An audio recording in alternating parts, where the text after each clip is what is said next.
दोस्तों ये खबर देखिए, वोट चोरी को लेकर जो खुलासा हुआ है, राहुल गांधी की बात क्या सच निकलती हुई दिखाई दे रही है। इस खबर को देखिए, बहुत विस्फोटक खुलासा है दोस्तों। ये खबर क्यों हैरान परेशान कर रही है और क्यों इस खबर के जरिए यह साबित होता है कि दाल में कुछ काला है या फिर पूरी दाल काली है। हेडलाइंस पढ़िए, जिसमें लिखा हुआ है कि कर्नाटक के आलंद में वोट चोरी, वोटर लिस्ट में नाम हटाने के लिए करीब 100 सिम कार्ड का इस्तेमाल किया गया। 100 सिम कार्ड का। अब इस खबर में जो खुलासा हुआ है उसे हम आगे आपको और बताएंगे, जिसे सुनकर आप दंग रह जाएंगे।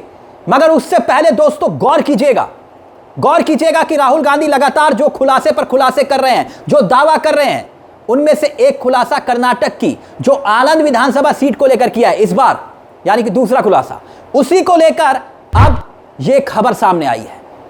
दूसरी प्रेस कॉन्फ्रेंस में राहुल गांधी ने जिस विधानसभा सीट का जिक्र किया था उसी को लेकर यह खबर सामने आई है, जिसको लेकर कहा गया था कि सीआईडी ने लगातार 18 चिट्ठियां लिखी हैं चुनाव आयोग को। चुनाव आयोग से इस मामले पर सहयोग नहीं मिल रहा है, इस बात का जिक्र किया गया। और चुनाव आयोग पर कर्नाटक सीआईडी की जांच जो लगातार उस मामले को लेकर चल रही है, उसी में यह खुलासा हुआ है। जांच में खुलासा हुआ है और जो खुलासा हुआ है बहुत विस्फोटक खुलासा बताया जा रहा है। और उन्हीं में से यह खुलासा है जिसकी खबर हमने आपको दिखाई। अभी खबर हम आपको और डिटेल से बताते हैं, जिससे आपको पता चल पाए कि आखिरकार माजरा है क्या। जनसत्ता की यह खबर है, पहले तो यह साफ कर दें। और इसमें आप देख रहे होंगे लिखा है कि इस पूरे मामले में सीआईडी जांच में जो खुलासे हुए हैं उसके मुताबिक 1, 2 या 3 या 10, 15 सिम नहीं, 100 सिम का इस्तेमाल हुआ है। जी हां, देखिए दोस्तों, लिखा हुआ है बकायदा इस खबर में कि करीब 100 सिम कार्ड्स का इस्तेमाल हुआ है, जिसके जरिए लोगों के नाम हटाए गए, काटे गए। तो क्या राहुल गांधी जो दावा कर रहे हैं, जो सबूत दे रहे हैं, उसमें कुछ दम और सच्चाई सामने आते हुए दिखाई दे रही है क्या? अब गौर कीजिएगा, इस खबर में साफ तौर पर जो खबर लिखी हुई है कि सूत्रों के हवाले में लिखा गया है। सूत्रों के हवाले से चुनाव आयोग के मतदाता ऐप्स, अलग अलग ऐप्स होते हैं जैसे आप जानते हैं, जो मतदाता ऐप्स होते हैं दोस्तों, उसी के जरिए लिखा गया है कि आप देख सकते हैं एनवीएसपी का लिखा गया है, वोटर हेल्पलाइन ऐप का जिक्र किया गया है और गरोदा का जिक्र किया गया है। ओटीपी के जरिए यहां पर लॉगिन किया गया और कर्नाटक के आलंद इलाके में 254 मतदाता केंद्रों से वोटरों के नाम, यानी मतदाताओं के नाम हटाने के लिए जो सिम कार्ड का इस्तेमाल किया गया उसकी संख्या थी 100। अब बताइए दोस्तों, 100 सिम कार्ड। अब गौर कीजिएगा, एक बात और जो बात निकल कर आई है वो हैरान करने वाली क्यों है। सिम कार्ड देश के अलग अलग हिस्सों में इनके नाम दर्ज हैं कि भाई कोई कहां से, कोई कहां से, एक जगह से नहीं है। तो राहुल गांधी ने यही तो बात कही थी। और क्या अब जांच के बाद जो खुलासे हो रहे हैं, क्या उसी बात की तरफ तस्दीक नहीं कर रहे? दोस्तों आगे सुनिएगा, इस पूरे मामले में यह भी लिखा हुआ है कि एक शिकायत के जवाब में सितंबर 2023 में सीआईडी को नाम हटाने के आवेदन में इस्तेमाल किए गए मोबाइल नंबर उपलब्धि कराए गए चुनाव आयोग ने कुछ सबूत दिए और कुछ सबूत नहीं दिए। और उनमें से जो सबूत दिए, यानी कि उसी से ही यह बात पता चली है जो चुनाव आयोग बात कह रहा है, जो जांच में खुलासा हो रहा है, यह महज कुछ सबूतों के आधार पर खुलासा हुआ है इतना बड़ा। अब सोचिए कि अगर पूरे सबूत मिल जाते तो फिर क्या होता। सीआईडी को इन नंबरों के खंगालने की कोशिश की तो इनके नाम रजिस्टर्ड हैं। इसके लिए सीआईडी ने चुनाव आयोग से सबूत मांगे कि भाई किस किस के नाम पर रजिस्टर्ड है, लेकिन चुनाव आयोग से अब तक इस मामले में कोई सबूत नहीं मिले। मतलब चुनाव आयोग से सीआईडी पूछ रही है कि आप बताइए कि ये जो आपने सारी डिटेल्स दी हैं ये किसके नाम पर है और ये 100 नंबर किसके नाम पर रजिस्टर्ड है। लेकिन अब तक चुनाव आयोग ने इस पूरे मामले में, जो इस खबर के हिसाब से लिखा हुआ वही हम आपको बता रहे हैं, इस पूरे मामले में जवाब नहीं दिया। अब इसमें दोस्तों मुझे ऐसा लगता है कि अब तक का यह सबसे अजीबोगरीब मामला है। आप कहेंगे अजीबोगरीब कैसे?